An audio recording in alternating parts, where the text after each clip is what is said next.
გამარჯობა. პირველ რიგში ძალიან დიდი მადლობა მინდა გადაგიხადოთ ყველას, ვინც მომილოცეთ დაბადების დღე. მე პერსონალურად შეიძლება ვერ გაგეცით ყველას პასუხი, ამით შესაძლებლობა უბრალოდ ფიზიკურად არ მქონდა, იმიტომ რომ 300-ზე მეტი კომენტარი იყო. კიდევ ერთხელ დიდი მადლობა და დღეს ჩვენ შევაჯამებთ 2024 წელს, ოღონდ ერთი კუთხით, ეს იქნება სამეცნიერო სამედიცინო კუთხით, თუ რა გარღვევები მოხდა ამ წელს და ამიტომ გთხოვთ ვიდეოს ბოლომდე უყუროთ, თქვენ ძალიან ბევრ საინტერესო და თქვენთვის და თქვენი ახლობლებისთვის საჭირო საკითხებზე მიიღებთ ინფორმაციას. წინას არ გავფრთხილებთ, რომ ვიდეო საკმაოდ გრძელი იქნება, მასში არ იქნება ბევრი ვიზუალური მასალა, მაგრამ იქნება ძალიან ბევრი საინტერესო საკითხი განხილული. მე ვიცი, რომ ბევრი თქვენგანი ახლა სამზარეულოში ტრიალებს და საახალწლო სუფრისთვის ემზადება, ამიტომ თავისუფლად შეგიძლიათ თქვენი მობილური ჩართოთ ჩემი ვიდეო, დაადოთ ტელეფონი ისეთ ადგილას, რომ შემთხვევით საცივში არ ჩაგივარდეთ და უბრალოდ უსმინოთ და მიიღოთ ინფორმაცია იმ ძალიან საინტერესო თემების შესახებ, რომლებზეც მე ამ ვიდეოში ვისაუბრებ. მაშინ ასე დავიწყოთ. 24 წელმა რით დაგვამახსოვრა თავი, ალბათ პირველ რიგში ეს იყო გაუთავებელი ომები, ტერაქტები, კლიმატური ანომალიები, გრიგალი, ქარიშხალი, წყალდიდობები, რომლებმაც უამრავი ადამიანის სიცოცხლე წაიღო სამწუხაროდ და მომავალი წელიც ამ ხრივ ალბათ უკეთესი არ გვექნება.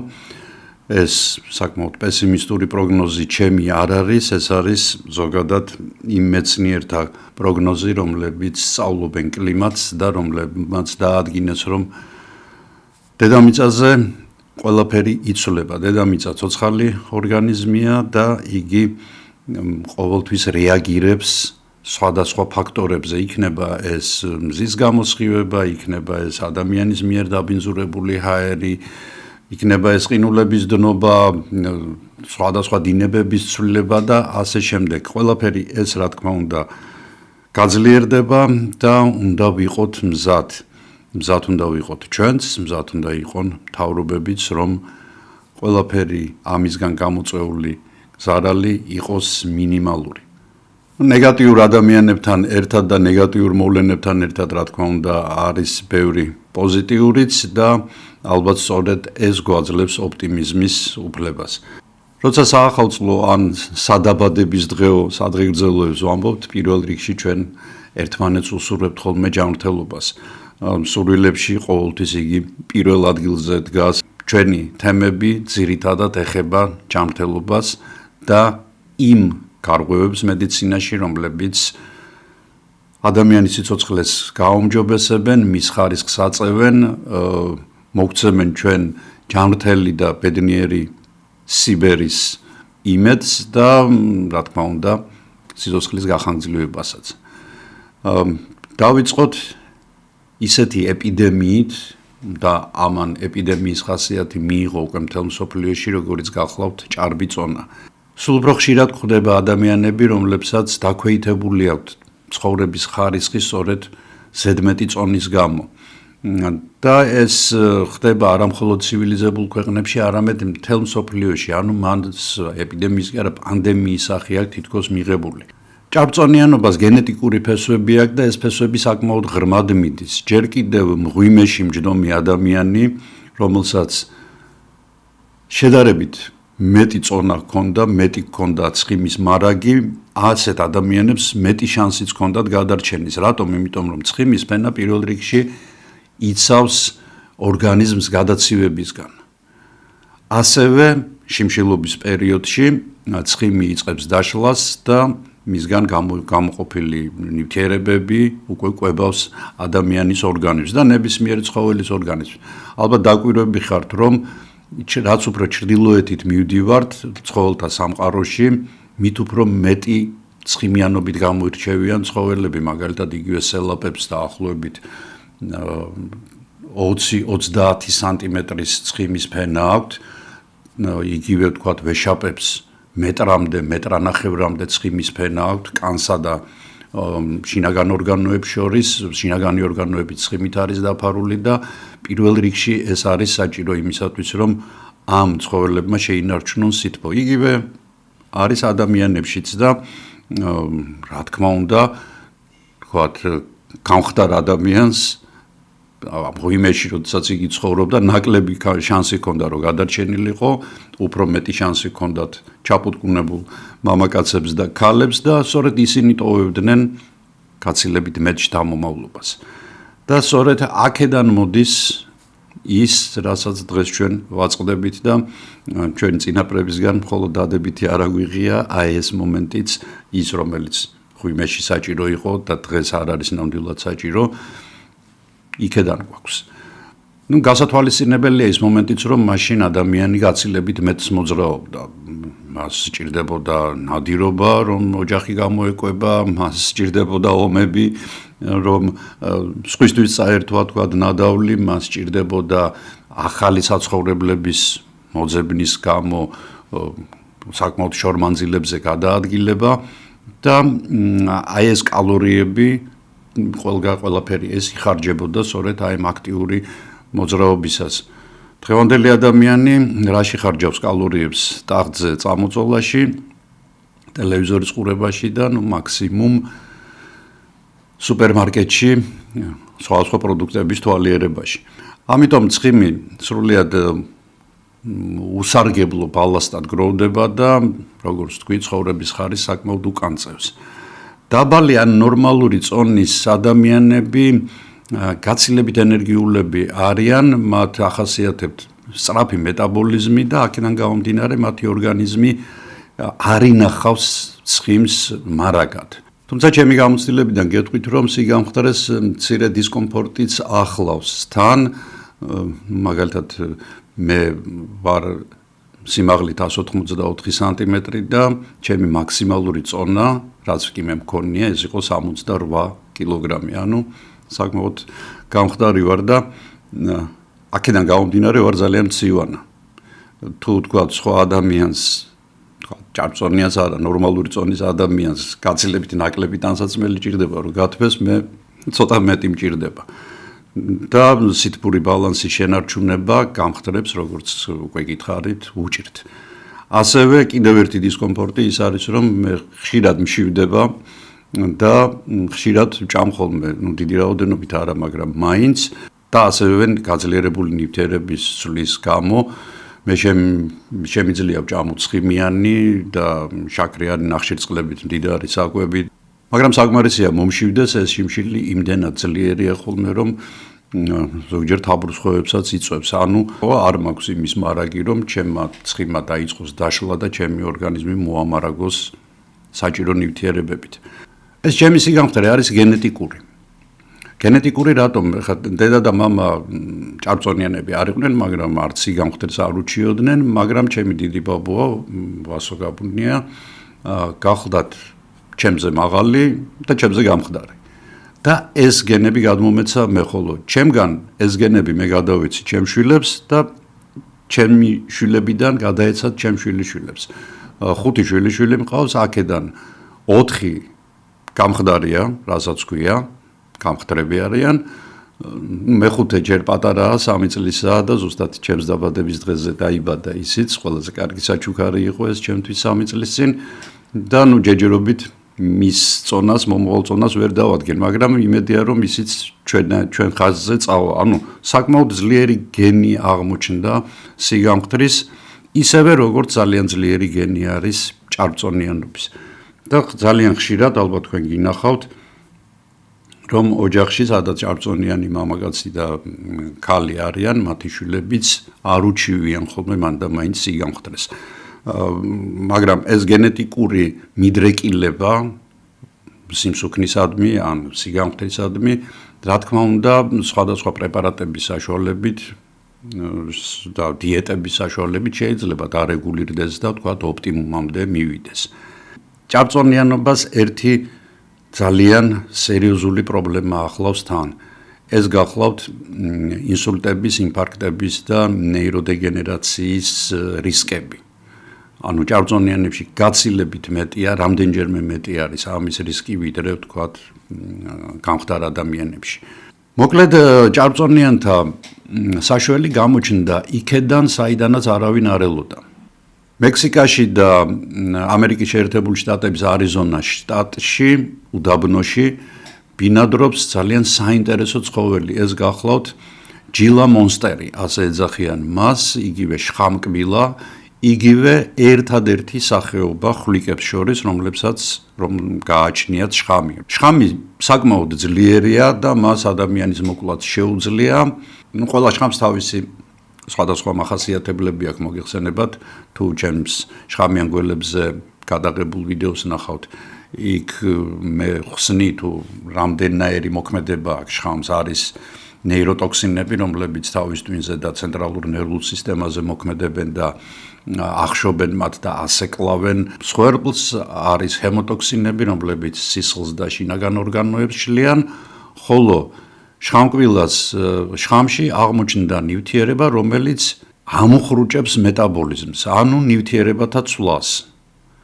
რა არის ნივთიერებათა ცვლა? ანუ ჩვენს ორგანიზმში მუდმივად მიმდინარეობს ქიმიური პროცესები, ნაწილი ნივთიერებებისა იშლება, ნაწილი სინთეზი ხდება, ანუ წარმოქმნა ხდება, ამ დროს გამოიყოფა ენერგია და აი ამ ენერგიის წყალობით მუშაობს ჩვენი თავის ტვინი, ჩვენი კუნთები, გული, თირკმლები და ასე შემდეგ.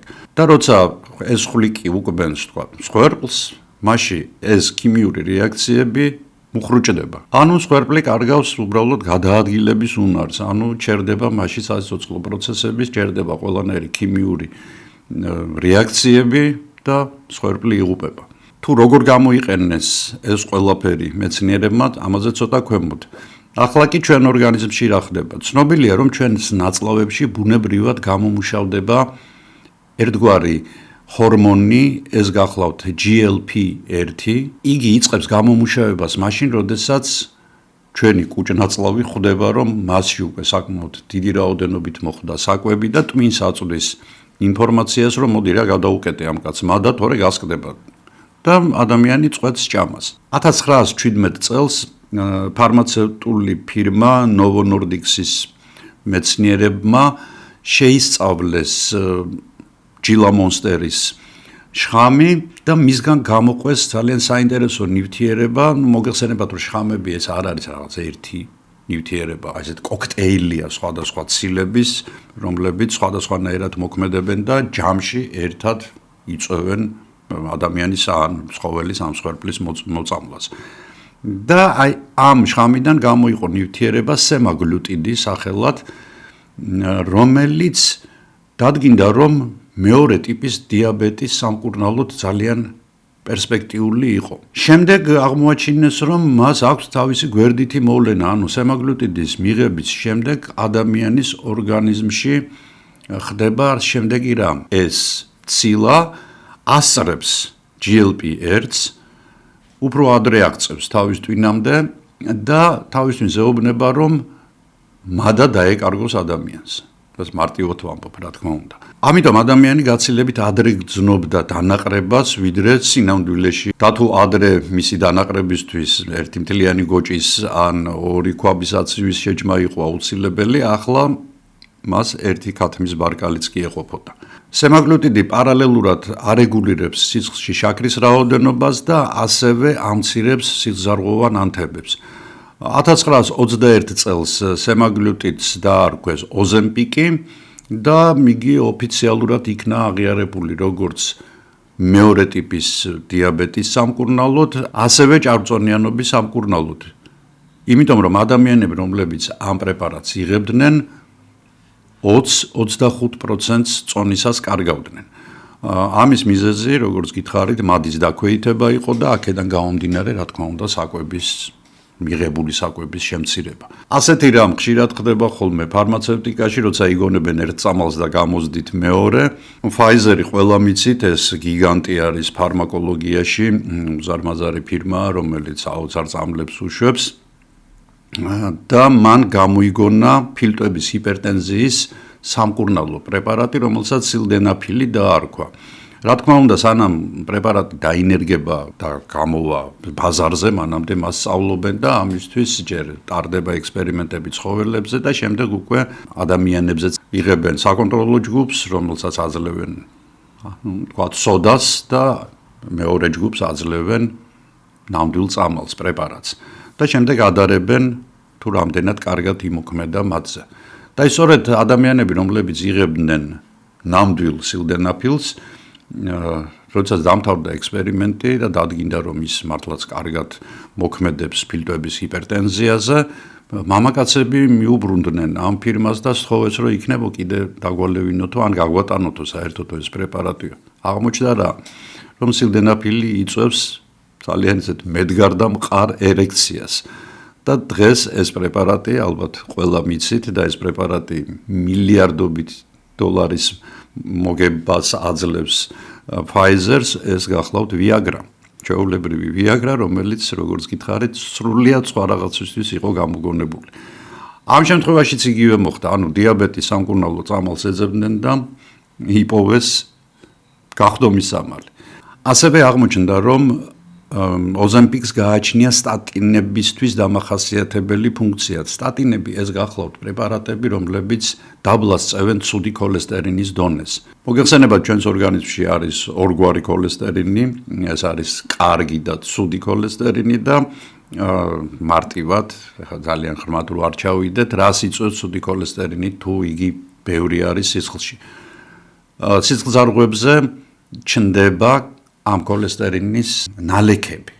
აი ესევე როგორც ვთქვათ, ჩაიდანში რო ჩნდება ნალექი, აი ესეთი და რა თქმა უნდა ეს ყველაფერი ავიწროებს სისხლის ზარღვს და უკვე გატარება მასში ნაკლები ხდება სისხლის. ასევე შეიძლება მოწყდეს ქოლესტერინის ნალექის რაღაც ნაგლეჯი, წავიდეს და გაეჭედოს გაცილებით უფრო ვიწრო წვრილ სადინარში სისხლის ზარღვის და ამ დროს თუ ეს ხდება თავის ტვინთან და თავის ტვინში თუ ეს ხდება თქვათ გულში წევს ინფარქტს ანუ ხდება დახშობა სისხლის ზარღვის და უკვე ორგანო ვეღარ იღებს სისხლს ანუ სისხლთან ერთად ჟანგბადს და საკვებს და უბრალოდ ორგანო წყვეტს ფუნქციონირებას და სწორედ აი სტატინები გახლავთ ესეც ძალიან დიდი გარღვევაა ბოლო წლების ფარმაკოლოგიაში სტატინები ძალიან ეფექტურად დაბლას წევენ ცუდი ქოლესტერინის დონეს. ერთი ეს არის რომ სტატინებსაც და ოზემპიქსაც ეს ერთი უარყოფითი თვისება შეიძლება ჩავთვალოთ რომ თუ ამის მიღება დავიწყეთ ჩვენ მთელი ცხოვრება უნდა მივიღოთ. ეს თლაც საშიში არ არის ახლა მე მაგალითად ფარისებრი ჯირკვალი არ მაქვს და ვიღებ მუდმივად ცხოვრების ბოლომდე უნდა მივიღო ის ჰორმონი რომელსაც იგი გამოიმუშავებდა თიროქსინი ანალოგიურად არის აქაც ვიწყებთ მიღებას და ვიწყებთ. რაც შეეხება თვითონ ოზემპიქს ის დღეს არის ნემსების სახით კვირაში ერთხელ კეთდება, მაგრამ აქ არის კიდევ ერთი მომენტი. რა თქმა უნდა, მე პირველ რიგში მინდა ვთქვა, რომ ნებისმიერი პრეპარატი, ნებისმიერი წამალი, პარაცეტამოლიდან დაწყებული, ოზემპიქით დამთავრებული აუცილებლად უნდა დაინიშნოს ექიმის მიერ. ისე რომ მე ავდექი და ეხლა ავიწონე დილით და რაღაც ჩემი წონა არ მომემწონა და გავაქანი და ოზემპიქი გავიკეთე, ასე არ არის. იმიტომ რომ ნებისმიერ წამალს ახასიათებს თავისი უკუჩვენებები, ნებისმიერი წამალი არის ინდივიდუალური, მე მაგალითად ჩვეულებრივი სტრეპტოციდი, აი რომელსაც ახლა ალბათ სახელთაობას არ ახსოვს ყელის ტკივილისთვის და იმისთვის იყენებდნენ ისეთ ალერგიას მაძლევს რომ შეიძლება მოვკვდე ერთხელ დავლიე და ძლივს გადამარჩინეს. ამიტომ ისე რომ მე რაღაცა ფხნილი გავხსენი რაღაც ნემსი ავიღე, გავიკეთე, გადავყლაპე, ასე არ არის მეგობრებო, აუცილებლად მხოლოდ და მხოლოდ ექიმის კონსულტაციის შემდეგ ვიღებთ. მით უმეტეს რომ ოზემპიქი ჯერჯერობით ასეთი ფართოდ გამოსული ბაზარზე არ არის და მე როგორც ვიცი იგი საკმაოდ ძვირია. კვლავ დიაბეტის თემა ამჯერად უკვე ძროხებთან კავშირში თუ ის ხვლიკებთან კავშირში იყო, ახლა უკვე ძროხებთან კავშირში და ძალიან საინტერესო გარღვევაა აქაც. დღესდღეობით პლანეტაზე 800 მილიონი ადამიანი არის დაავადებული დიაბეტით. სხვადასხვა სიმძიმის, რა თქმა უნდა, ყველა ერთნაირად არ არის, მაგრამ მოგეხსენებათ ეს ძალიან ვერაგი დაავადებაა. იგი არა მხოლოდ თქვათ სიცოცხლის ხარისხს აგდებს, იგი მოქმედებს მხედველობაზე, შინაგან ორგანოებზე და ასე შემდეგ. ასე რომ მისი მკურნალობა ეს არის ნომერ პირველი ერთ-ერთი ნომერ პირველი ამოცანა მომავალი მედიცინისა, იმიტომ რომ როგორც ვარაუდობენ, მომავალ წელიწადში დიაბეტიკთა რიცხვი 1.5-ჯერ გაიზრდება და ეს სწორედ სხვა შორის ჭარბწონიანობითაც იქნება გამოწვეული. დიაბეტი დაავადებულთათვის გამოჩნდა 100 წლის წინ ხსნა ეს გახლდათ ის რომ დადგინდა და მეცნიერებმა დაადგინეს რომ შაქრის დონეს არეგულირებს ჩვენი კუჭქვეშა ჯირკვლის ჰორმონი, რომელსაც ინსულინი ეწოდება. კუჭქვეშა ჯირკვალი ამ ინსულინს გამოიმუშავებს იმ მომენტში, როდესაც შაქრის დონე მაღალია და იგი წევს მას დაბლა.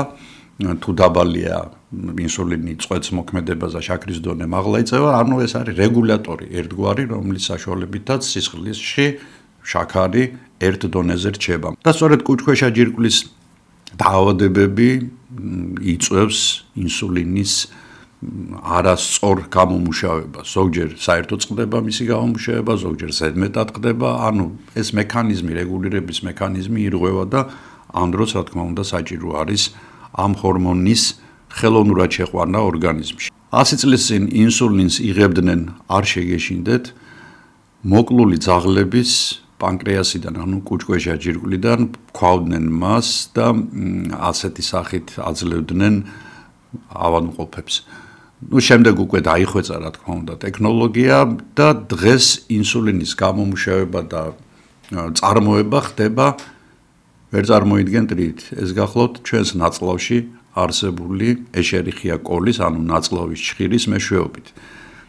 აი როდესაც გეშინიათ ხოლმე ეს გენმოდიფიცირებულია, ის გენმოდიფიცირებული, ნუ გეშინიათ, ჩვენ ძალიან ცოტა ხანში მხოლოდ გენმოდიფიცირებული პროდუქტები გვექნება, იმიტომ რომ სხვანაირად ჩვენ პლანეტას ვერ გამოვკვებავთ. გენმოდიფიცირებული პროდუქტი გადის ყველანაირ შემოწმებას და მხოლოდ ამის შემდეგ ხდება ბაზარზე, ამიტომ თქვათ იგივე პომიდორს თუ შეჭამთ, თქვენ რქები არ ამოგივათ და არც კუდი. ეს არის ჩვეულებრივი ისეთივე პომიდორი, როგორც იყო, მაგრამ უფრო დიდხანს ინახება, მართალია ისეთი გემრიელი ვერ არის, როგორც ჭოპორტის პომიდორი, მაგრამ რას ვიზამთ?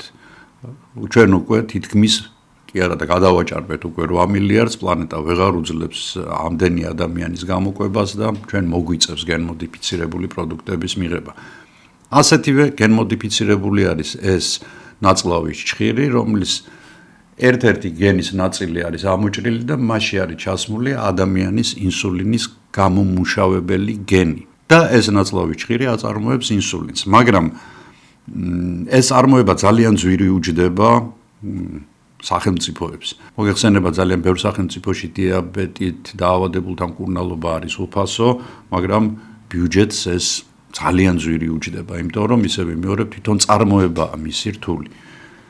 სხვათა შორის ხელმისაწვდომობა ინსულინის ეს ძალიან მნიშვნელოვანია ღარიბი ქვეყნებისთვისაც. უნდა ვიცოდეთ, რომ არ არის ჭარბწონიანობა, რომელიც საბოლოოდ შემდეგ შეიძლება რისკ ფაქტორი იყოს დიაბეტის განვითარების, არ გახლავთ მხოლოდ ცივილიზებული სამყაროს, ანუ თქვათ მაღალგანვითარებული ქვეყნების პრეროგატივა.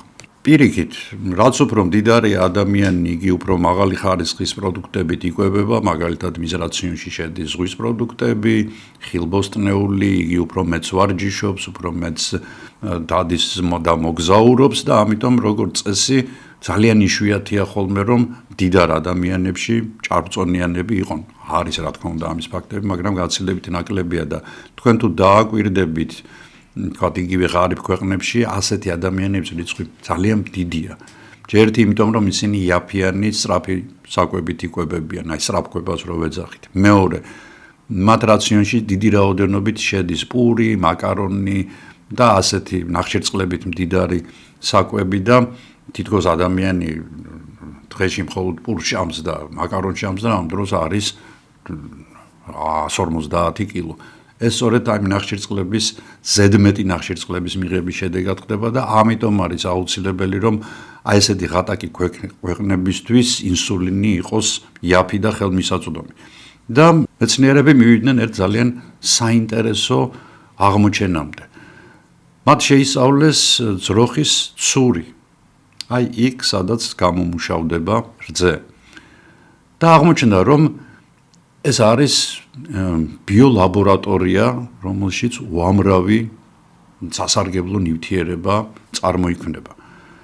და იფიქრეს, რომ მოდი, ხა ძროხას თუ ჩაუნერგავთ ჩვენ ადამიანის გენს, რომელიც პასუხისმგებელია ინსულინის გამომუშავებაზე, იქნებ მან რძის მაგივრად ინსულინი მოიწელოსო და ასეთი ექსპერიმენტები ჩატარდა და ძალიან მოკლედ რო გითხრათ და ძალიან სიღრმეებში არ წავიდე, ძალიან დიდ დროს წაგვართმევს. კვერცხუჯრედს იღებენ ძროხისას, ანუ იმ ერთ უჯრედს, საიდანაც შემდეგ ძროხა უნდა ჩამოყალიბდეს, იმ უჯრედში ბირთვში ცვლიან ერთ-ერთ გენს, რომელიც ბეტა-კაზეინის, ანუ ერთ-ერთი ფერმენტი არის, ერთ-ერთი შემადგენელი ნივთიერება არის ძროხის რძეში, აი იმის წარმოებაზე, ვინც არის პასუხისმგებელი, იმ გენს ამოჭრიან და სვამენ ინსულინის წარმოების გენს. ეს ძალიან მოკლედ და ძალიან მარტივად გითხარით, აი ძალიან გამარტივებულად, მაგრამ ხვდებით რაშიც არის საქმე. ანუ ამ კვერცხუჯრედიდან უკვე განვითარებული ძროხა რძესთან ერთად გამოიმუშავებს ინსულინს და მეცნიერებს უბრალოდ დაჭირდებათ ეს ინსულინი გამოათავისუფლონ რძიდან, როგორც ვარაუდობენ, 1 ლიტრი რძიდან შესაძლებელი იქნება 700-დან 1000 ადამიანამდე ყოველდღიური დოზის დამზადება. ეს მილიონობით სიცოცხლეს იხსნის სამომავლოდ და ცხოვრების ხარისხსაც გააუმჯობესებს ასეთი ადამიანების. ცივილიზებულ ქვეყნებში სიმსივნეები ციკლიანობა მეორე ადგილზე დგას გულსიზარდთა დაავადებების შემდეგ, რომ გავერკვეთ უბრალოდ თუ რა არის სიმსივნე, ალბათ ბევრმა იცით, მაგრამ შეგახსენებთ, ძალიან მარტივად ჩვენს ორგანიზმში მუდმივად ხდება, აი ახლა მე ვზივარ და გელაპარაკები და ჩემს ორგანიზმში მიდის უჯრედების გაყოფა და ეს ხდება ძალიან სწრაფად, მრავლდება, თქვათ, კანის უჯრედები, გულის კუნთის უჯრედები, ნერვული უჯრედები და ასე შემდეგ, ანუ მუდმივად ხდება მილიონობით ახალი უჯრედის წარმოქმნა და როდესაც მილიონობით რაღაცა კეთდება, იქ შეიძლება შეცდომაც დაუშვა, ხო? თუ არაფერი არ კეთდება, იქ შეცდომა არ იშვება. პერიოდულად ჩნდებიან უჯრედები, რომლებსაც ჩვენ შეგვიძლია მუტანტები დავარქვათ, ცუდი მუტანტები. ყველა უჯრედს აქვს თავისი გამრავლების რაღაც ტემპი და რაღაცას რომ მიაღწევს, მაგალითად თქვენ ხელი გაგეჭრათ, ხო? რამდენიმე ხნის შემდეგ ხდება ამ ადგილის შეხორცება და მორჩა იქ მეტი უკვე ის უჯრედები აღარ გამრავლდებიან. მათ უკვე მიაღწიეს იმ დონეს, რომ დაამთავრეს ზრდა, შეხედეს, რომ ყველაფერი კარგად არის და გაჩერდნენ. აი სიმსივნური უჯრედი რა შვება? იგი იწყებს უსისტემო ზრდას. ამ ზრდის შედეგად, რა თქმა უნდა, წარმოიქმნება ის, რასაც ჩვენ სიმსივნეს უწოდებთ, ხშირად ეს სიმსივნეები არის ავთვისებიანი, ანუ ისინი იწვევენ ადამიანის სიკვდილს. რაღაც გარკვეული ზომის მიღწევის შემდეგ სიმსივნური უჯრედი შეიძლება მოწყდეს პატარა ესეთი ნაწილი, სისხლძარღვთანთან წავიდეს სხვა ორგანოში, იქ დაიწყოს უკვე გამრავლება და ამას ჩვენ მეტასტაზებს ვეძახით, მაგრამ საბედნიეროდ ჩვენს ორგანიზმში არის სპეცდანიშნულების რაზმი, ეგრეთ წოდებული T-უჯრედები და ეს სპეცდანიშნულების რაზმი საკუთარ ორგანიზმს კი არ ებრძვის როგორც ზოგიერთები, არამედ იგი დგას ადამიანის ჯანმრთელობის სადარაჯოზე. ასე მაღალფარდოვნად რო ვთქვათ. და T-უჯრედები რა შვებიან? ისინი ხვდებიან, რომ აი ეს რაღაცა უჯრედი რო წარმოიქმნა, ეს რაღაც თლად ჩვენიანი არ უნდა იყოს და მომენტალურად მას ანადგურებენ. ანუ ეს T-უჯრედები ჩვენი იმუნური სისტემის ესეთი ფლაგმანები არიან, რომლებიც გარედან შემოჭრილ, თქვათ, ინფექციებს კი არ ებრძვიან, არამედ შიგნით წარმოქმნილ მტრებს უმკლავდებიან. და ეს გამკლავება სამწუხაროდ, რაც ჩვენ ხანში შევდივართ, უფრო და უფრო ცირდება. ანუ ეს სპეცრაზმი ნელ-ნელა კარგავს თავის პირვანდელ სახეს, სუსტდება და ადამიანი არ იყო თავიდან განსაზღვრული ევოლუციით, არ არის განსაზღვრული, რომ 80 და 90 წელი იცოცხლოს, თუმცა ასეთი ხალხიც არსებობს და 100 წელი და 120 წელიც სიმსივნეების გარეშე ცხოვრობენ, მაგრამ რაც უფრო ხანში შევდივართ ჩვენ, მით უფრო მატულობს სიმსივნის წარმოქმნის რისკი. არა იმიტომ, რომ სიმსივნური უჯრედები უფრო მეტი წარმოიქმნა, არა, უბრალოდ T-უჯრედებმა, ანუ აი ამ სპეცრაზმმა უკვე თავისი აი ეს განსავლულობა შეამცირა ან დაკარგა. დღეს რა თქმა უნდა, სიმსივნური დაავადების დიაგნოზი, განაჩენი არ გახლავთ, ძალიან ხშირ შემთხვევაში უკვე თითქმის 100%-იან რემისიას აღწევენ მკურნალობის სხვადასხვა მეთოდებით, ამიტომ ის რომ თუ თქვათ 30 წლის წინ ან 40 წლის წინ თუ ადამიანს ამ დიაგნოზს დაუსვამდნენ და ეს სიკვდილის ტოლფასი იყო, დღეს ასე საბედნიეროდ აღარ არის და ეს სწორედ გამოიწვია მედიცინის და ბიოლოგიის და გენეტიკის წინსვლამ და ახალმა აღმოჩენებმა.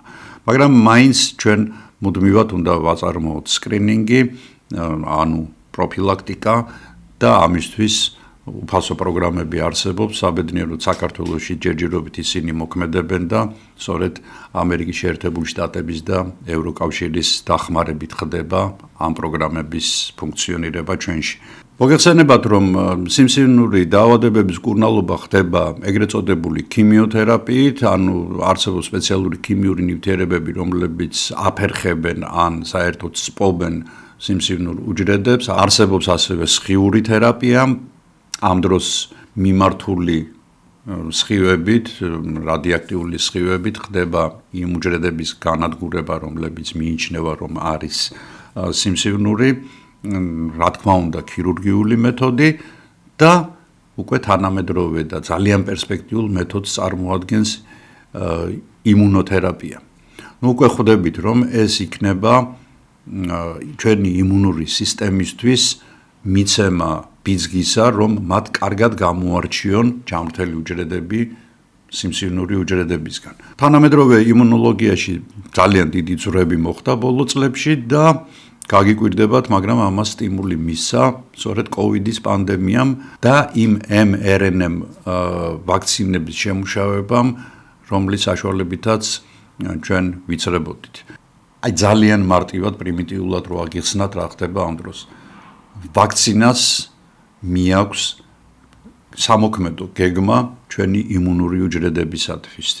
უჯრედები კითხულობენ ამ გეგმას, ამ ინსტრუქციას იღებენ, მათ უჩნდებათ კონკრეტული სამიზნეები, შეიმუშავებენ სტრატეგიას და ტაქტიკას, რომლის მიხედვითაც ისინი უკვე იწყებენ გაძლიერებულად ავთვისებიანი უჯრედების განადგურებას. მე რა თქმა უნდა, ეს ყველაფერი ძალიან გამარტივებულად მოგიყევით, სინამდვილეში ეს არის ურთულესი პროცესი და ურთულესი ტექნოლოგია, რომელიც ახლა იხვეწება, მაგრამ უკვე მას აქვს თითქმის 100%-იანი შედეგები. რა თქმა უნდა, ჯერჯერობით სანამ იგი ბაზარზე გამოვა და დაინერგება, იგი საკმაოდ ბევრ ეტაპს გაივლის და იმედია, რომ ამ ეტაპების გავლას ისევე როგორც ვთქვათ, COVID-ის ვაქცინის შემთხვევაში ძალიან დიდი ხანი არ დაჭირდება. ამ მეთოდს ძალიან ბევრი დადებითი მომენტი აქვს, იმიტომ რომ ჯერ ერთი მოგეხსენებათ ქიმიოთერაპიის და სხიური თერაპიის დროს ხშირად ისეთი უჯრედებიც იღუპება, რომლებიც ჯანმრთელია, მათ აქვს საკმაოდ არასასიამოვნო შედეგები, ადამიანი კარგად ვერ გრძნობს ხოლმე გარკვეული პერიოდის განმავლობაში თავს და მეორე და ყველაზე მთავარი ის არის, რომ ასეთი მეთოდით ჩვენ შეგვიძლია პერსონალური, ანუ ერთ ადამიანზე, კონკრეტულ ადამიანზე მორგებული ანტისიმსივნური ვაქცინა გავაკეთოთ და ეს საკმაოდ სწრაფად მოხდეს. ასე რომ ცოტა ხანში ძალიან დიდი შანსია, რომ ადამიანს მიეცეს ამ ზაკვარ და ვერაგ დაავადებასთან ბრძოლის ახალი და ძალიან ეფექტური იარაღი. კიდევ ერთი ძალიან საჭიროებო თემა გახლავთ ტრანსპლანტაცია, ანუ ორგანოების გადანერგვა და მაგალითად იგივე ყოველწლიურად ამერიკის შეერთებულ შტატებში 100,000-ზე მეტი ადამიანი ელოდება თირკმლის გადანერგვას.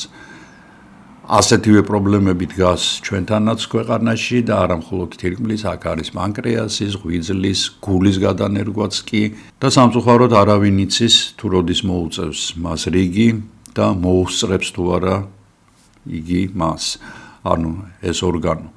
ამიტომ არის ერთი მეთოდი, რომელიც უკვე წლებია არსებობს, ეს გახლავთ ახლო ნათესავების მიერ, ანუ დონორების მიერ, რეციპიენტებისთვის, ანუ დაავადებული ადამიანებისთვის ორგანოების გადანერგვა, მაგალითად დედიდან შვილზე, ან პირიქით, თქვა თირკმლის გადანერგვა, იგივე ღვიძლის ნაწილის, იმიტომ რომ ღვიძლი მიუხედავად იმისა, რომ ძალიან რთულია და საოცარ ფუნქციებს ასრულებს ჩვენს ორგანიზმში, მას აქვს ერთი ძალიან კარგი თვისება.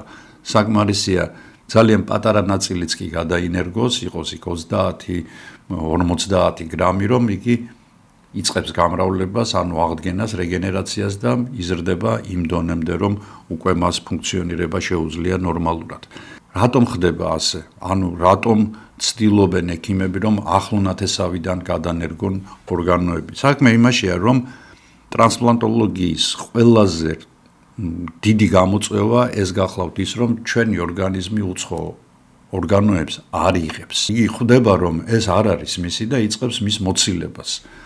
ამ დროს იყენებენ ხოლმე იმუნოდეპრესანტებს, ანუ აგდებენ იმუნურ სისტემას, ანუ იმ სისტემას, რომელიც ცნობს აი უცხო ორგანოს და ეს რა თქმა უნდა თლად კარგი დასუსტებული იმუნური სისტემა თლად კარგი არ არის, ხო? იგი შეიძლება თირკმელი კონდეს, მაგრამ სამაგიეროდ აი ამ დასუსტებულმა იმუნურმა სისტემამ შენს ორგანიზმში შემოუშვას თქვათ იგივე ინფექციები, რომლებსაც იგი უბრალოდ არ შეებრძოლება. სწორედ ამ პრობლემის მოსახსნელად უკვე რამდენიმე წელია ტარდება ექსპერიმენტები ღორებზე.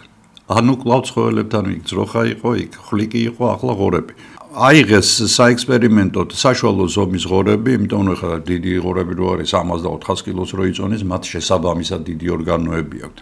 ეს არის საშუალო ზომის ღორები, რომლებსაც დაახლოებით იგივე ზომის ორგანოები აქვთ, რაც ჩვენ და რომ არ მოხდეს ორგანიზმის მიერ ამ ორგანოების მოცილება, მათ ჩაუნერგეს ადამიანთა გენები. გარკვეული კომპლექტი გენებისა, რა თქმა უნდა ეს ღორები ადამიანებს არ გვანან, მაგრამ მათ აქვთ გარკვეული ნაწილი ადამიანური გენების და მოგეხსენებათ ღორების ორგანიზმი ყველაზე ახლოს დგას ადამიანის ორგანიზმთან, რა გასაკვირიც არ უნდა იყოს. თუმცა რა არის გასაკვირი? ჩვენ ძალიან ხშირად ღორები ვიქცევით ხოლმე. და უკვე აი ესეთი გამოზრდილი ორგანოები შეიძლება ადამიანს გადაენერგოს. და ამ შემთხვევაში საუბარი იქნება არა მხოლოდ თირკმელზე, იქნება ასევე გულზე, ფილტვებზე, ღვიძლზე, კუჭქვეშა ჯირკვალზე და ასე შემდეგ. ანუ ღორიდან ჩვენ შეიძლება მივიღოთ ისეთი ორგანოები, რომლებიც ადამიანის სიცოცხლეს გადაარჩენს. ესეც სამომავლო მომენტია, მაგრამ იმდენად კარგად არის დაძრული და ისეთი გარღვევები მოხდა 2024 წელს ამ მიმართულებით, რომ პერსპექტივა კარგია და როგორც ვარაუდობენ, 1-2 წელიწადში ეს ყველაფერი უკვე ჩვეულებრივ ამბად იქცევა და წარმოიდგინეთ, რამდენი ადამიანის სიცოცხლე გადარჩება და რამდენი ადამიანის სიცოცხლის ხარისხი მოიმატებს. იგივე იმ ხალხის, რომელსაც 2-3 დღეში ერთხელ დიალიზზე უწევთ წასვლა. მხოლოდ ეს ხალხი რო ავიღოთ. და რა თქმა უნდა, არ შეიძლება არ ვახსენოთ ტექნოლოგია, რომელმაც კარდინალურად შეცვალა და ცვლის აეხლაც ამ მომენტშიც ჩვენ ცხოვრებას, ეს გახლავთ ხელოვნური ინტელექტი.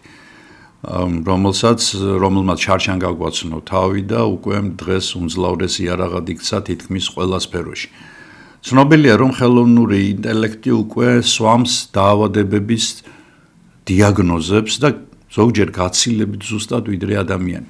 ხელოვნურმა ინტელექტმა ფაქტიურად გაათანაბრა ყველა ადამიანი. თუ შენ შეგიძლია სწორად დაუსვა კითხვა ხელოვნურ ინტელექტს, იგი ამომწურავ ინფორმაციას მოგცემს სხვადასხვა საკითხებზე. როდესაც მას რამეს კითხავთ, პირველ რიგში მოიფიქრეთ კითხვა კარგად და ამ კითხვას პრომპტი ეწოდება. თქვენ თუ პრომპტს ზედმიწევნით კარგად მოიფიქრებთ და ისე დაუწერთ, ხელოვნური ინტელექტიც საოცრად კარგ პასუხებს გაგცემთ, მაგრამ მისი ბოლომდე ნდობა არ შეიძლება ყოველთვის, როდესაც რამე სერიოზულ საკითხზე არის საუბარი, ყოველთვის გადაამოწმეთ 2-3 წყაროზე, იმიტომ რომ ჯერ კიდევ რაღაც სისულელეები შეიძლება გაეპაროს მას.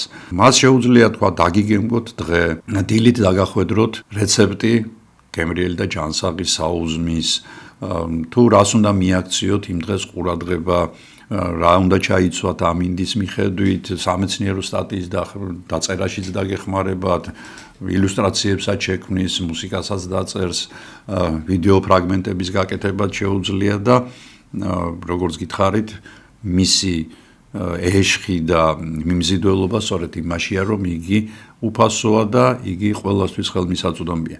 ძალიან ბევრი ადამიანის გონება სამწუხაროდ, როგორც მე ძალიან ხშირად ვამბობ, კვლავ მღვიმეშია. ზოგიერთ ადამიანს კვლავ უჩნდება სურვილი თანამოძმე მოკლას, თქვათ, ლამაზი ცოლის, საჭმელის ან გაცილებით კომფორტული გამოქვაბულის გამო დაიჯეროს, რომ ცისარტყელას ცაში ბაბუამისი ხატავს, რომელიც გაიხნის ასული ამ ქვეყნიდან და თუ ხეს ჩაეხუტება, ბედნიერება ეწვევა.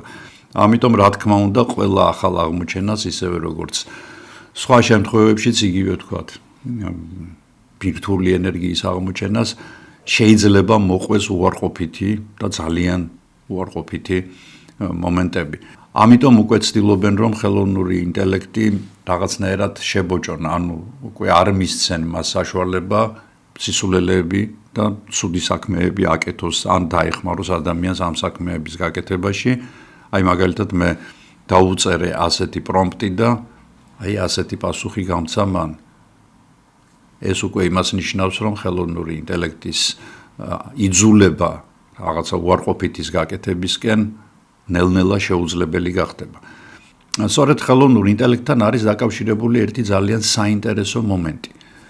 მოგახსენებათ, რომ ინდოეთი არის ფარმაცევტული გიგანტი. ფაქტიურად ყველა წამალი ან მათი ჯენერიკები, ანუ შემცვლელები ინდოეთში კეთდება და მათ შორის, რა თქმა უნდა, ანტიბიოტიკები.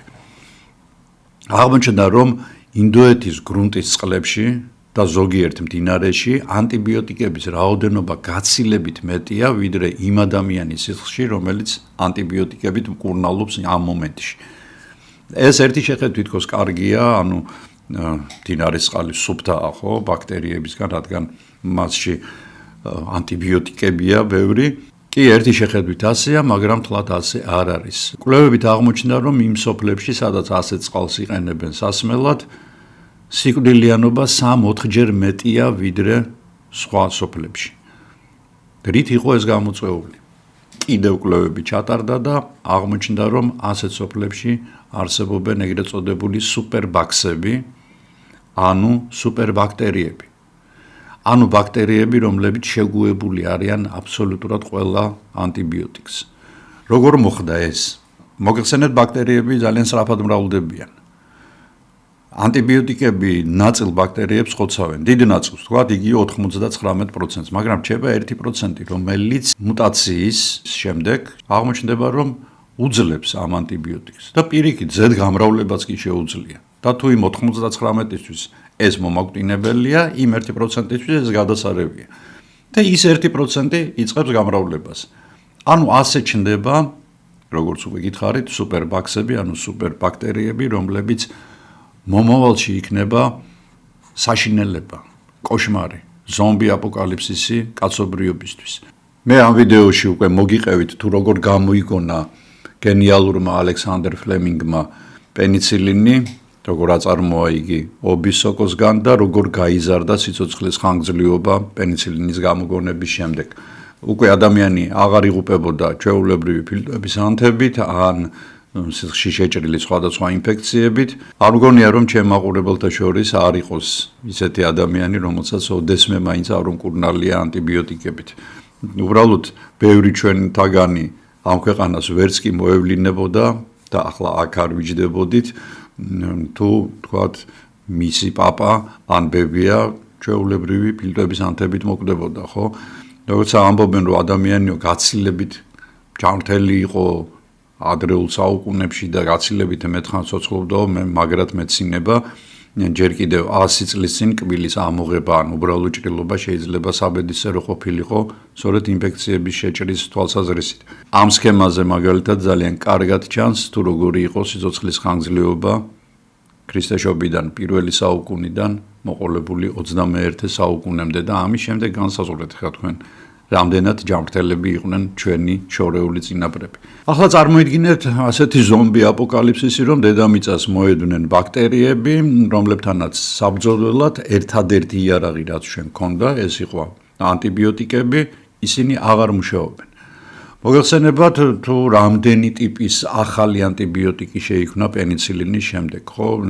სახელების ჩამოთვლაც კი ალბათ 2-3 დღე დაგვჭირდება, რომ ისინი ჩამოთვალოთ. რატომ ხდებოდა ეს? იმიტომ რომ თქვათ იგივე პენიცილინს უკვე აღარ ექვემდებარება ძალიან ბევრი ბაქტერია. იგივე თქვათ სტრეპტომიცინს, იგივე სხვა უამრავ მიცინებს და ამიტომ საჭირო ხდებოდა ყოველწლიურად ახალი ანტიბიოტიკის გამოგონება და არა ერთის. შემდეგ უკვე სინთეტური ანტიბიოტიკების წარმოებაც დაიწყეს, მაგრამ ყველა მათ უჩნდებოდათ აი ეს სუპერბაქსები, ანუ სუპერბაქტერიები, რომლებიც უბრალოდ არ აღიქვამდნენ, ანუ ბოდიში და ფეხებზე ეკიდათ ეს შენი ანტიბიოტიკი და მშვენი რად გზნობდნენ თავს. ისევ ვიმეორებ, ასეთი საშიშროება რეალურია. მაგრამ ამ დროს სცენაზე გამოდის ხელოვნური ინტელექტი და 2024 წელს პენსილვანიის უნივერსიტეტის ლაბორატორიაში, სადაც ხდება ანტიბიოტიკების სინთეზირება, გადაწყვიტეს ხელოვნური ინტელექტისთვის მიეცათ დავალება, რომ გამოეგონებინა მას ახალი ტიპის უნივერსალური ანტიბიოტიკი, რომელიც დიდი ხნის განმავლობაში იმოქმედებდა უარყოფითად ბაქტერიებს. ამისთვის ლაბორატორიის თანამშრომლებმა აიღეს ყველა თბილსისხლიანი ორგანიზმის და მათ შორის ადამიანის ორგანიზმში ბუნებრივად არსებული ანტიმიკრობული ნივთიერებები. არის ჩვენს ორგანიზმში ასეთები. ახალდაბადებულის კუჭში დაბალი მჟავიანობაა. მოგეხსენებათ, რომ პირველივე ჩასუნთქვიდან და პირველივე რძის დედის რძის ჩაღლაპვის შემდეგ მის კუჭში ხდება უამრავი ბაქტერია, უამრავი ვირუსი და სოკოსპორებიც კი. სწორედ დედის რძეში აღმოჩნდა ერთ-ერთი ფერმენტი, რომელიც ასეთი დაბალი მჟავიანობის პირობებში ნაწილ-ნაწილ იშლება და იგი თითქოს როგორც აპკი, ასე ამოეკვრება კუჭს და ნაწლავებს და იცავს მათ დაზიანებისგან და ასევე მათ გააჩნიათ, აი ამ ფერმენტებს გააჩნიათ ბაქტერიციდული, ანუ ბაქტერიების მკვლელი თვისებები. ნელ-ნელა ადამიანი, რა თქმა უნდა, კარგავს ამ უნარს, როდესაც მჟავიანობა იზრდება მის კუჭში, დედის ანებებს იგი თავს და რა თქმა უნდა, ეს ცილებიც კარგავენ თავის ფუნქციას. და ლაბორატორიის თანამშრომლებმა ხელოვნურ ინტელექტს სწორედ ამ ცილების შესახებაც მისცეს ინფორმაცია. და რაც ყველაზე საინტერესოა, მათ არა მხოლოდ თანამედროვე ადამიანის, არამედ უკვე გადაშენებული ადამიანების, ანუ ნეანდერტალელების და დენისოველი ადამიანების გენებიდანაც მისცეს ინფორმაცია. მოგეხსენებათ, მე აი ამ ვიდეოში ვისაუბრე სვანტე პააბოს შესახებ, ეს გახლავთ მაქს პლანკის ინსტიტუტის ერთ-ერთი წამყვანი მეცნიერ თანამშრომელი, ნობელის პრემიის ლაურეატი და სწორედ ეს ლაურეატობა მან მიიღო დენისოველი და ნეანდერტალელი ადამიანების გენომის, მთლიანი გენომის გაშიფრვაში. ანუ ჩვენ უკვე ვიცით რა გენეტიკის მატარებლები იყვნენ ეს ჩვენი შორეული წინაპრებიც და ის ადამიანები, რომლებიც ჩვენს გვერდით ცხოვრობდნენ 50-60 წლის წინ. ამავე კვლევებით დადგინდა, რომ ჩვენს ორგანიზმში 2-დან 5%-მდე ნეანდერტალელების გენია ევროპელებში, ხოლო 7-დან 10%-მდე დენისოველების გენი არის აზიელებში. და ხელოვნურმა ინტელექტმა მიიღო რა ეს გიგანტური ინფორმაცია, მას დაშიგდა საკმაო ხანი, დაახლოებით 1 დღე, საკმაო ხანად ითვლება, რომ ეპოვა 6 ნივთიერება, რომლებიც დენისოველების და ნეანდერტალელების გენში იდო და უზრუნველყოფდა მათ გამძლეობას ბაქტერიული ინფექციებისადმი. ეს ნივთიერები პოტენციურად, რა თქმა უნდა, საშიში არ არის, იმიტომ რომ ისინი ჩვენი უახლოესი ნათესავების გენებიდან არის წამოსული და რაც მთავარია, მათ 50,000 წელია, როგორც მინიმუმ, ბაქტერიები აღარ იცნობენ. ანუ მათდამი რეზისტენტულობა, ანუ მათდამი შემგუებლობა მათ ვერანაირად ვერ ექნებათ. იმდენად დიდი ხანი არის გასული იმ ნივთიერებიდან დღევანდელ ბაქტერიებამდე. მოახდინეს ლაბორატორიაში ამ ცილების სინთეზი და ხომ უნდა შეესწავლოთ, რამდენად კარგად მუშაობენ ისინი და რამდენად ნამდვილია ის ცილა, რაც ხელოვნურმა ინტელექტმა მათ გაუკეთა და აიღეს 1000 თაგვი. აქედან 500 შეუყვანეს მომაკვდინებელი ინფექცია და დატოვეს ისე, ხოლო 500 შეუყვანეს მომაკვდინებელი ინფექცია და შეუყვანეს პარალელურად აი სინთეზირებული ხელოვნური ინტელექტის მიერ ცილა. 2 დღის განმავლობაში უძინარი მეცნიერები ისხდნენ და უყურებდნენ თაგვებს. საკონტროლო ჯგუფში, ანუ იქ სადაც არ მიიღეს ეს პრეპარატი, ყველა თაგვი მოკვდა. იქ სადაც ნეანდერტალელების გენი მუშაობდა, იქ ყველა თაგვი გადარჩა. ეს ნიშნავს, რომ ხელოვნურმა ინტელექტმა ძალიან მოკლე ხანში გადაამუშავა ინფორმაციის ოკეანე და იპოვა მასში პოტენციურად სასარგებლო ცილები, რომლებმაც შეიძლება კაცობრიობა გადაარჩინონ და ამ ექსპერიმენტებით თუ იმსჯელებთ, რა თქმა უნდა, ძალიან დიდი გარღვევა მოხდა. აქ არსებობს, რა თქმა უნდა, რისკი იმისა, რომ ასეთ ანტიბაქტერიულ ნივთიერებებს და ცილებსაც შეეგუებიან ბაქტერიები, ჩვენი შვილები და შვილიშვილები დაცულები იქნებიან, თქვათ უკვე მომავალი თაობები შეიძლება სრულიად ხელშიშველი აღმოჩნდნენ, ესეთი საკმაოდ ვერაგი მტრის პირისპირ და ამიტომ მეცნიერები ვარაუდობენ, რომ ასეთი ცილების და ასეთი ნივთიერებების სინთეზი აუცილებელი გახდება და ამას კარგად გაართმევს თავს ხელოვნური ინტელექტი. წინააღმდეგ შემთხვევაში რამდენიმე მილიონი წლის შემდეგ დედამიწაზე 8 ფეხების ცივილიზაცია იქნება. 8 ფეხებით ყვილად არ მიხსენებია, 8 ფეხები გახლავთ სუპერინტელექტუალური ცხოველები და ამის შესახებ მე ერთ ვიდეოს გავაკეთებ და დარწმუნდებით, რომ ესენი მართლაც უნიკალური არსებები არიან. კიდევ ერთი გიგანტური ნახტომი კაცობრიობისთვის, რომელიც ხელოვნური ინტელექტის დახმარებით პროგრამისტებმა Google-ის DeepMind-დან დემის ჰასაბისმა და ჯონ ჯამპერმა და ასევე მოლეკულურმა ბიოლოგმა დევიდ ბეიკერმა განახორციელეს და სხვა შორის ამისთვის მათ 2024 წლის ნობელის პრემიაც დაიმსახურეს. DeepMind-ის გახლავთ სტარტაპი, რომელიც შემდეგ Google-მა შეიძინა და ისინი ჭადრაკის პროგრამას ამუშავებდნენ, საბოლოოდ ისეთი გააკეთეს, რომ ყველას და ყველაფერს უგებს ახლა ეს პროგრამა. არ მინდა ძალიან გადაგყალოთ დეტალებით, ამიტომ ძალიან მარტივად გეტყვით, თუ როგორ შექმნა ამ სამ ადამიანმა დედამიწაზე არსებული ყველა ცოცხალი ორგანიზმის, ყველა ცილის ბაზა. ცილა მოგეხსენებათ, ეს არის სიცოცხლის საწყისი. ცილოვანი ორგანიზმები ვართ ჩვენ, ცოცხლები, ვინცა ვართ ყველა. ანუ ძალიან მოკლედ რომ ვთქვათ, ამ სამ ახალგაზრდამ გაშიფრა დამწერლობა, რომელიც ჩვენ წაგვაკითხებს სიცოცხლის წიგნს.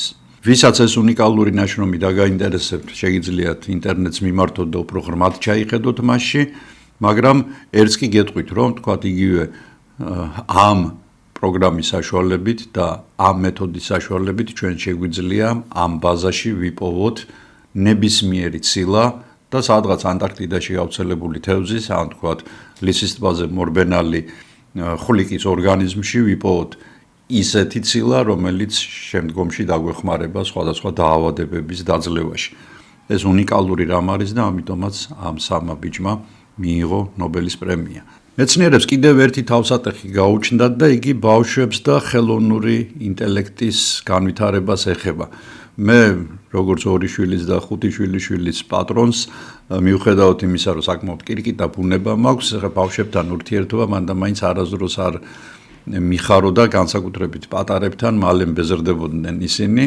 ცოტა ხანს მოვეფერები, წაეთამაშები ესა, მაგრამ ისე რომ თქვა დღეები გაატარო მათთან ერთად ნაკლებად.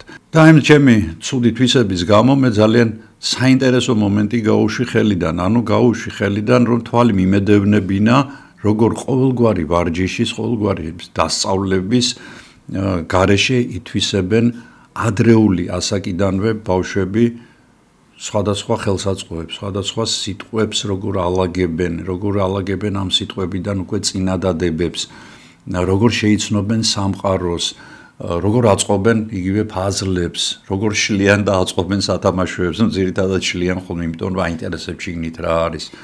იგონებენ მელოდიებს. ხა ჩემი შვილიშვილები ძალიან ხშირად რაღაცას ღიღინებდნენ ხოლმე ყოველთვის, აი ჯერ ლაპარაკი არ იცოდნენ, მაგრამ რაღაც თავის გამოგონილ მელოდიებს ღიღინებდნენ. სწავლობენ მოტყუებას, შეცოდებას, ემპათიას, გაბუტვას, პატიებას, რა ვიცი. როგორ ნელ-ნელა ყალიბდება ეს ყველაფერი და ყალიბდება თითქოს ჩვენგან დამოუკიდებლად. რა თქმა უნდა, ჩვენ ძალიან ბევრ ამას ვასწავლით, მაგრამ მაინც აი ამ ყველაფერს ისინი ითვისებენ და უკვე გრძნობენ, რომ თქვათ მოტყუება ცუდია, გაბრაზება ცუდია, მაგრამ პატიება კარგია და საჩუქრის მიცემაც და მიღებაც კარგია.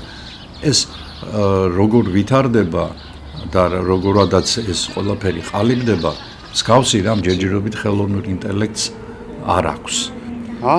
ზემოთ ავიდა. სად ზემოთ? რა? სად ზემოთ ავიდა? რა? ხეზე ავიდა? ხაზე.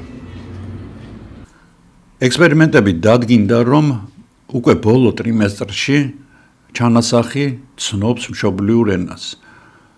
პირველი დღეების განმავლობაშიც კი იგი ასხვავებს მშობლიურ ენას უცხო ენისგან. 6 თვის შვილი უკვე ითვისებს ცალკეულ ბგერათა თანწყობებს და 1 წლის უკვე წინადადებებს წარმოქმნის. ზოგი უფრო ადრე, ზოგი უფრო გვიან.